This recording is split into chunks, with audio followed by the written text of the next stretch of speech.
Hello horror fans, and welcome to the channel where nightmares come true. I'm your host, and I'm here to tell you some of the most terrifying tales you've ever heard. Stories that will make you shiver, scream, and sleep with the lights on.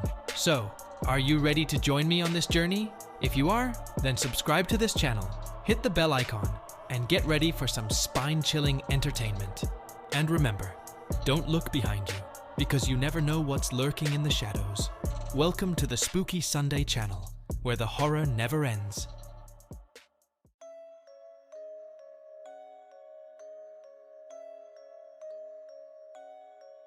The night was dark and stormy, with the wind howling through the trees. 5 friends, Jake, Mia, Leo, Zoe, and Sam, huddled around a campfire in the middle of the woods. They had decided to go on a camping trip for the weekend, hoping for some fun and adventure. Little did they know, they were about to experience something far beyond their wildest nightmares.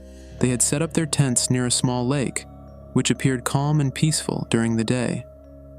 However, as the sun set, they noticed a strange fog rising from the water, accompanied by a cold chill in the air.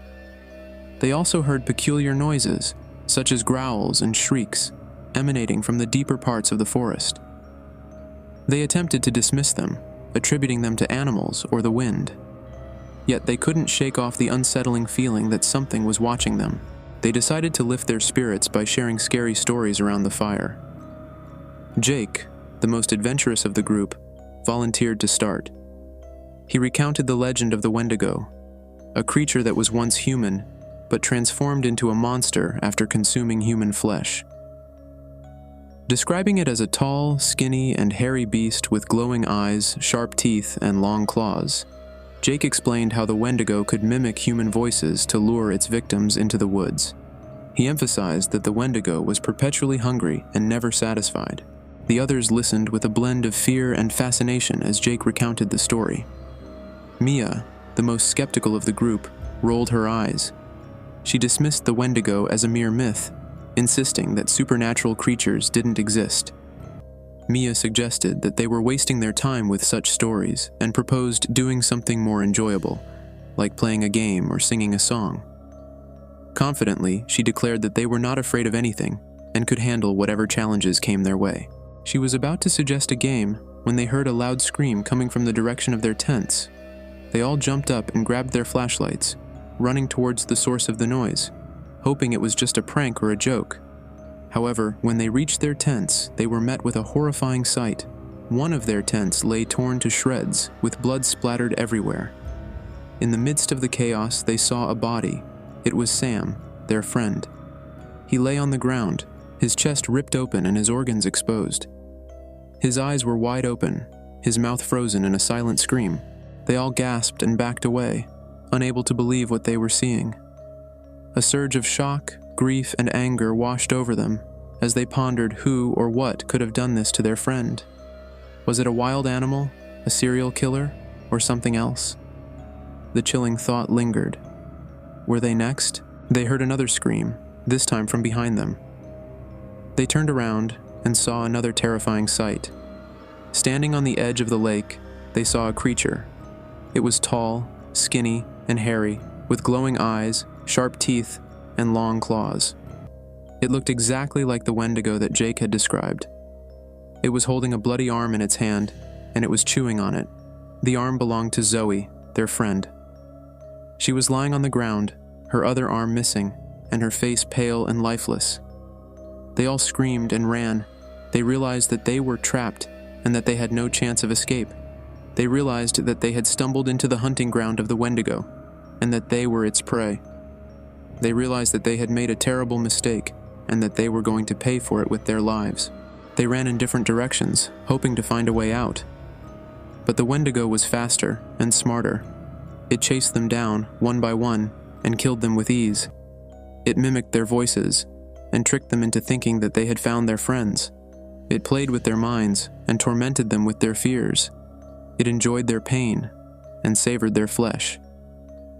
Soon, there were only 2 left, Jake and Mia. They had managed to evade the Wendigo for a while and had found each other. They were hiding behind a large rock, trying to catch their breath.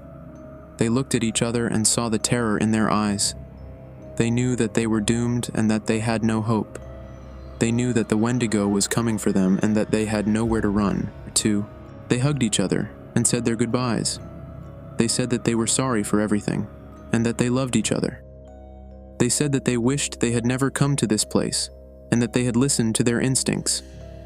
They said that they wished they had a second chance and that they could change their fate. They heard a voice coming from behind the rock. It sounded like Sam, their friend.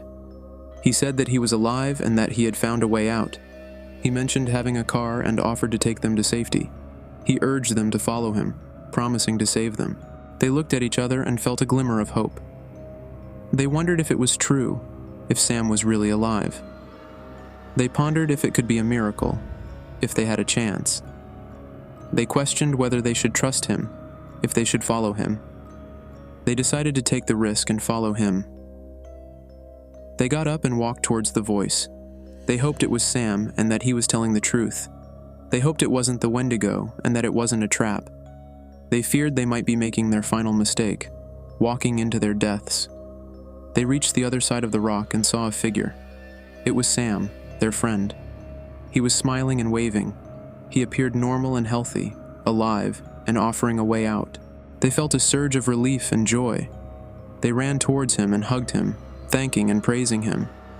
They expressed their gladness that he was alive and had found a car.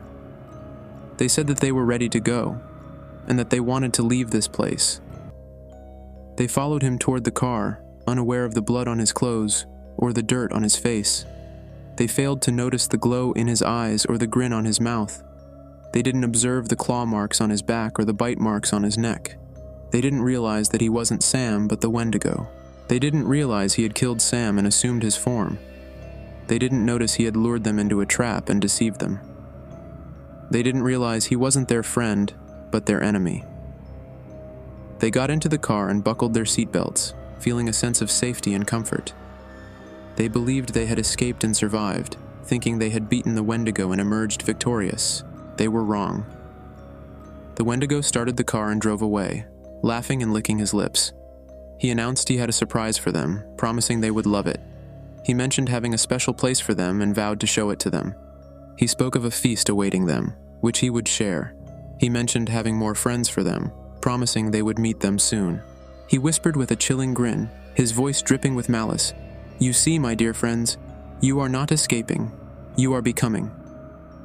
And with that ominous declaration, the truth dawned on them. They were not fleeing from the Wendigo.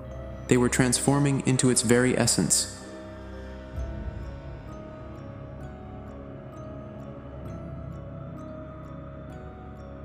Well, horror fans, that's all for today.